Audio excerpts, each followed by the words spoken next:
자, 이번 시간은 충격량과 충격력에 대해서 한번 배워보겠습니다. 충격량은 이제 문자로는 대문자 I로 표시를 하고요. 물체가 받은 충격의 정도를 나타내는 양이다. 그리고 크기와 방향을 가지고 있다고 하죠. 그래서 이 충격량을 공식으로 한번 봐보면은 충격량은 힘 곱하기 시간이다. 그런데 힘은 작용하는 방향이 있죠. 그래서 마찬가지로 충격량도 작용하는 방향이 있다. 힘의 방향이랑 같은 방향으로 충격량이 가해지겠죠. 그리고 이제 문자로 표현한 걸 봐보면은 일단 충격량 I는 F 곱하기 델타 T이다. 이 가운데 있는 세모 델타는 변화량이란 뜻이죠. 그래서 가한 힘 곱하기 시간의 변화량을 곱해주면 충격량이 나온다. 그래서 더 큰 힘을 가하게 되면은 충격량도 더 많이 작용을 하겠죠. 그리고 마찬가지로 더 많은 시간 동안 힘을 주면은 충격량도 더 많이 작용이 되겠죠. 그리고 단위는 이런 식으로 지금 나오게 되는데 단위를 자세히 보면은 운동량의 단위랑 똑같아요. 운동량이 m 곱하기 v였죠. 그래서 운동량의 단위는 킬로그램 곱하기 미터 퍼 세컨드가 되겠죠. 그래서 운동량과 단위가 똑같다. 그래서 조금 이따 배울 건데 운동하는 물체에다가 충격을 하면은 충격량만큼 운동량이 증가가 돼요. 그게 바로 단위가 같으니까 가능할 수 있는 일이겠죠. 그리고 이제 충격량 그래프를 볼 거예요. 충격량은 힘하고 시간으로 공식을 나타냈었죠. 그래서 지금 보이는 이 힘 시간 그래프로 충격량에 대한 정보를 알 수가 있어요. 지금 나온 이 그래프 같은 경우는 일정한 힘으로 일정 시간 동안 계속 충격을 가한 거죠. 그래서 힘 곱하기 시간이 지금 충격량이 되는 거였죠. 그렇다면 이 그래프 아랫부분의 넓이가 충격량이 되는 거겠죠. 그런데 보통의 경우에 물체끼리 충돌을 하거나 충격을 가할 때 저런 식으로 일정한 힘으로 계속 가해지지 않아요. 충격은 많은 경우에 지금 오른쪽에 보이는 그래프처럼 가해지게 되는 거죠. 그래서 이런 식으로 지금 그래프가 나오고 있는데 이런 경우에도 이 넓이가 충격량이 된다. 그래프 아랫부분의 넓이가 충격량이 된다. 그리고 또 추가적으로 평균 힘이라는 걸 구해주죠. 힘이 각 지점마다 다 제각각이니까 평균 힘을 구해줌으로써 정보를 하나 얻어내는 거죠. 그래서 평균 힘은 어떻게 구하냐? 충돌 시간분에 충격량을 해주면은 평균 힘을 구할 수가 있겠죠. 그래서 만약에 총 받은 충격량이 40이고 4초 동안에 충격을 받았으면 평균 힘은 10이 된다. 그리고 또 이 평균 힘은 충격력이라고도 부릅니다. 그래서 이제 다음 페이지로 넘어갈게요.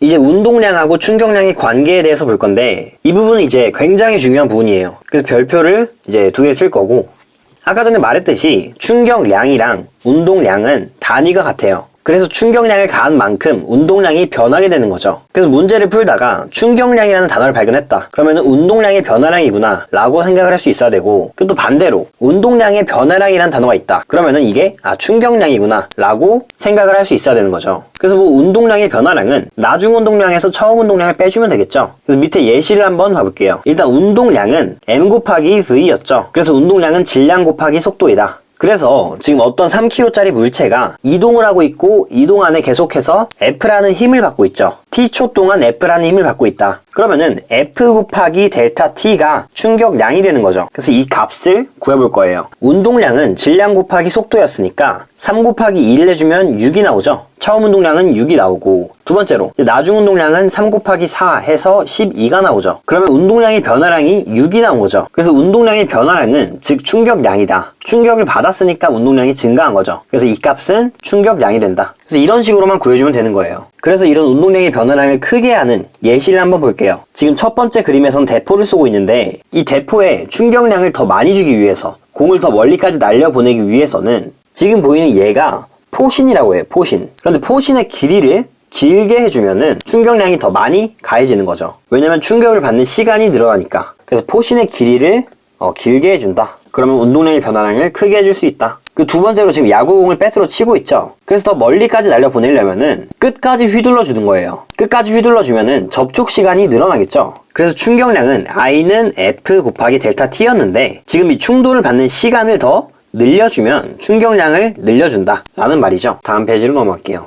자, 이제 충격력에 대해서 볼 거예요. 충격력은 물체가 충돌할 때 받는 힘이다. 그런데 이제 물체가 받는 평균적인 힘이다. 그리고 이제 충격력의 크기에 대해서 볼게요. 충격력의 크기는 단위 시간 동안, 그러니까 t초 동안 운동량의 변화량이다. 운동량의 변화량 P. 그런데 운동량의 변화량은 아까 전에 충격량이랑 같다 했죠. 그래서 식으로 나타내 본다면 F는 델타 T분의 델타 P다. 단위 시간 동안의 운동량의 변화량이다. 그리고 운동량의 변화량을 풀어서 쓴다면 이제 m 곱하기 델타 v로 나타낼 수 있겠죠. 그래서 t로 나눠주고 그리고 운동량의 변화량은 충격량이라고 했죠. 그래서 델타 t분의 충격량으로도 나타낼 수 있다. 그래서 예를 들어서 한번 나타내 볼게요. 운동량이 10만큼 변화한 물체가 있어요. 그런데 힘을 지금 5초 동안 받은 거죠. 이때 평균 힘을 구해보자면은 운동량의 총 변화량이 10이고 그리고 시간이 5초니까 2가 나온다. 그래서 평균 힘은 2다. 이런 식으로 구할 수 있겠죠. 그리고 이제 충격력과 충돌 시간의 관계를 볼게요. 충격량이 같을 때 충돌 시간이 길어지면 충격력이 작아진다. 아까 전에 충격력은 시간분의 충격량이었죠. 그런데 이 충격량이 일정하다면 만약에 충돌 시간을 길게 해주면 충격력이 줄어들겠죠. 같은 힘을 받는데 충돌받는 시간을 길게 해주면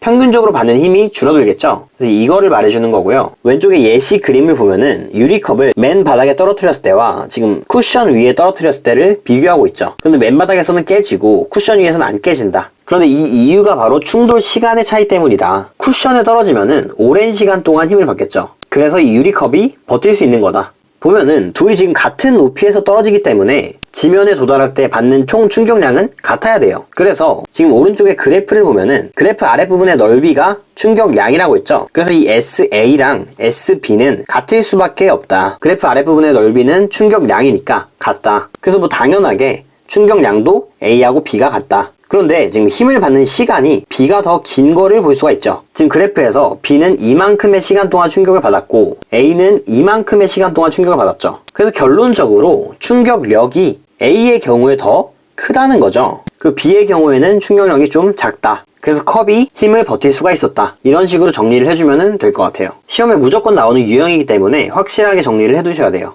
다음 페이지로 넘어갈게요.